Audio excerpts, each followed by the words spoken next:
জোর করে চাঁদাবাজি করতে গেলে তো আবার আমরা আওয়ামী লীগ হয়ে গেলাম বলে মন্তব্য করেছেন বিএনপির মহাসচিব মির্জা ফখরুল ইসলাম আলমগীর। বলেন, জোর করে নয়, ভালোবেসে জনগণের ভোট নিতে হবে। রাজধানীর উত্তরায় দলের সদস্য নবায়ন কর্মসূচিতে এসব কথা বলেন তিনি। 17 বছরের রাজনৈতিক নিপীড়নের কথা তুলে ধরে ফখরুল বলেন, এই দীর্ঘ সময়ে মানুষ অনেক ত্যাগ স্বীকার করেছে। তাদের একমাত্র চাওয়া গণতান্ত্রিক অধিকার ফিরে পাওয়া। আমাদের আন্দোলন সেই অধিকার ফিরিয়ে দেওয়ার লড়াই।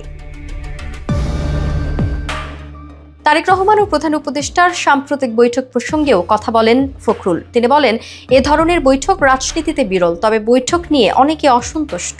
নির্বাচন প্রসঙ্গে তিনি বলেন, যারা নির্বাচন চায় না তারা জানে নির্বাচন এলে যেসব সুযোগ সুবিধা এখন পাচ্ছে তা আর পাবে না, তাই তারা বাধা তৈরি করছে। মির্জা ফখরুল বলেন, ফ্যাসিবাদ বিরোধী দলগুলোর নেতারা নিজেদের মধ্যে বিবাদে জড়িয়ে পড়ায় আওয়ামী লীগ যে অপকর্ম করেছে তা আমরা আজ ভুলে যাচ্ছি। তিনি আরও বলেন, আমরা আওয়ামী লীগকে নেব না, তবে যারা ভালো মানুষ তাদেরও বাদ দেব না।